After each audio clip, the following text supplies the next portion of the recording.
Hello and welcome to Frontrunner Motorsport, and today we are going to talk about the Dakar Rally, which for the first time in quite a while I've actually been watching every day. That being said, I'm only watching the highlights on YouTube, which are maybe 2-3 minutes long for each class. I don't know if there's better coverage out there, if there's TV coverage where they're doing a proper show and you can see a lot of the rally raid. That would be great, because the highlight packages are pretty poor. You get about a 10-second clip of a car going over dunes, which is really cool. This is what makes the Dakar so popular. It's a very cool image, wherever they hold it. But it's really frustrating to only see like a minute and a half of something that happened all day. I think they could extend their YouTube coverage to at least 10 minutes. And the only other place I found it on another website, but it was just a compilation of the YouTube videos put together, and you just don't get a lot of action. So the coverage is disappointing.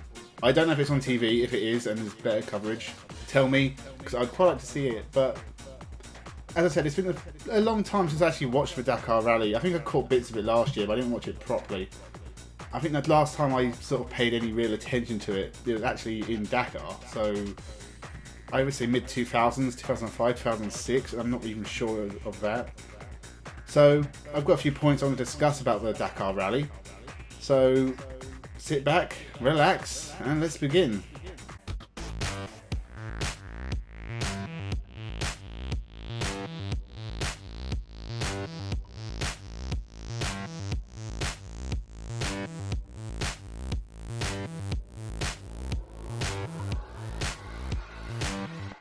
Welcome to Frontrunner Motorsport. Now, like a lot of old-timers, I was introduced to the Dakar Rally through Frontrunner home videos, Drive to Survive, and Challenge. Well, I think that's actually called Challenge 2. But yeah, the Challenge, goes that way. The Challenge VHSs, the Frontrunner home video. As I've said before on the channel, I was a big collector of Frontrunner home videos when I was younger. I've actually got loads back here. It's what inspired this whole channel. It's why it's called Frontrunner Motorsport. It's a massive part of my life. The Car Wars series by Frontrunner, I would always watch when I was ill, for some reason. It was my mum would buy me a bottle of Lucozade and I would just marathon Car Wars, and that would make me feel better. And it still does. I still have all the Car Wars videos. But when you watch these videos of what the Paris-Dakar was, they really encapsulate everything about it. The danger, the excitement, just the ludicrous challenge presented to these drivers. Even the more tragic side of it, the quite huge number of deaths, is presented in this video. I think even the founder of the whole rally, he died in a helicopter crash. That's in this video. So you really get the whole spectacle of what made the Paris-Dakar special, and also very dangerous. It's obviously changed a lot in recent years. It's a lot safer than it was. Technology has advanced to a point where the coverage should be better. Not necessarily thinking it is. Although, as I said, there's probably better coverage out there. But even with WRC, the use of drones to film things now, there's so many ways. In-car cameras have advanced so much. We have so many brilliant ways to make rally raiding really popular, especially going forward into the future with new technologies in terms of combustion, electric cars, the such, which looks to be the Dakar Rally's future. I think it's time for a rebranding, because they haven't been to Dakar in a very, very long time, and I think it would capture the imagination better if it had a really evocative name, which I don't know what I would call it, a global rally raid spectacular. Something like that. Come up with a name and tell me in the comments, because I do think it needs a rebranding. I think it would really stand out as a really special event. This was it still gets top drivers. Carlos Sainz is racing in the Dakar Rally. Sebastian Loeb was there. There's Martin Prokop and Alcantara, who were both rally drivers. There's Chris Meek as well, he's there. We've had Formula 1 drivers in the past racing the Dakar Rally. It really is special, but it's changed a lot. It's been in South America, this year it's all in Saudi Arabia. It's not the Dakar Rally anymore. that's its heritage, and it can still be its heritage, but it needs a new name. That being said, the action has been interesting. I haven't watched today's events, which is the final day, so I don't know who's won each class, but if it stays as it is, and I think there's only really going to likely be one change, and even that was a bit of a stretch, which was Sam Sunderland winning in the bikes. I think he was 4 minutes behind, which isn't a lot in a rally raid, but I think he'd have to charge hell for leather to win. So it'll be interesting to see if he managed it or not. As I said, this has been the first time in a long time I've watched it. And this is the first time I've ever covered it on this channel. And I was actually going to cover it more, and I was going to review the video game as well, which I thought I had. As it turns out, I don't have it. I don't know where it's gone. I couldn't be asked to buy it again. I am going to do a video game review within the next 2 weeks, so you can look out for that instead. And it's kind of along the same theme, but not really.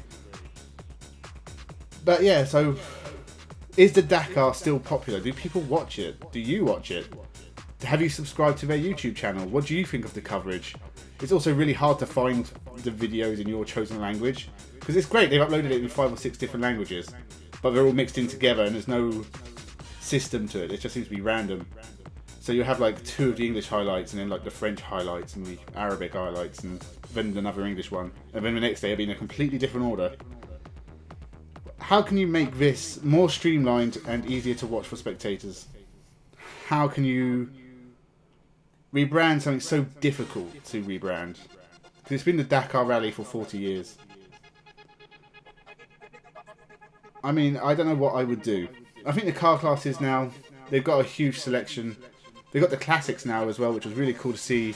I mean, the old Porsche is on this one as well. And someone had entered that in the Dakar Classic, along with like old Mercedes and Volkswagens and all sorts of things. It was really interesting to watch the classics. The highlights for the classics were a minute long each day. Barely showed any of the actual point scoring system. It may be really interesting, I don't know, because I've barely seen any of it.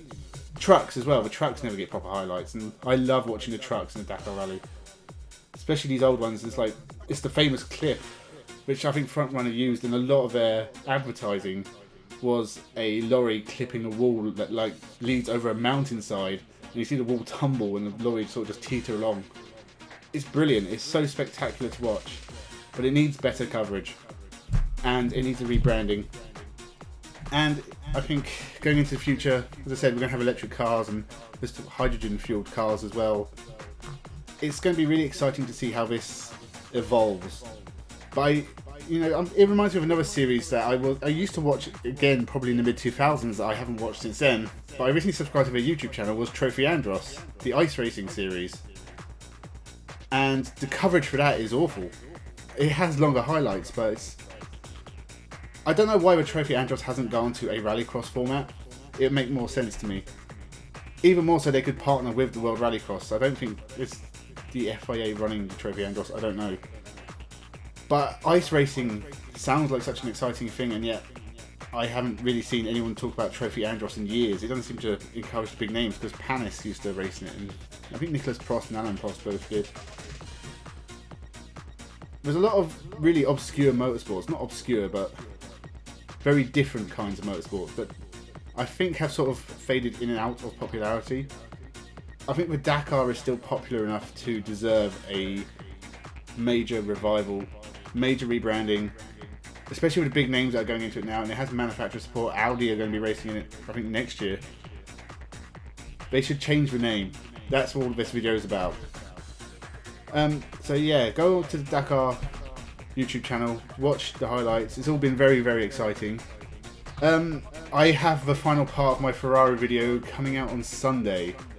I was going to release it today, and the reason I'm making this video is basically to fill a gap, because I haven't finished it yet. It needs a little bit of editing. I've made a lot of mistakes in it, so I need to go over it and probably ignore them. It'll be out on Sunday. I've got a few videos planned for next week. We have World Rally Championship and Toyota Racing Series starting next weekend. So the motorsport is starting to kick off now. I mean, Formula E's been postponed. WRC's had its second round cancelled. Sweden. And Rally Great Britain's been cancelled. Formula One's already had a massive calendar change. So the year is as crazy as it was last year. We're going to have to see how the calendars sort of shape up. Other than that, keep watching the Dakar. Get hold of some Frontrunner home videos. They're really interesting to collect. There's some really weird things. Wacky races. Just crashes set to music. Really cheesy, synthy, lo-fi music. I love it. I don't know what this video is. Thank you for watching. Remember to subscribe and have a good one.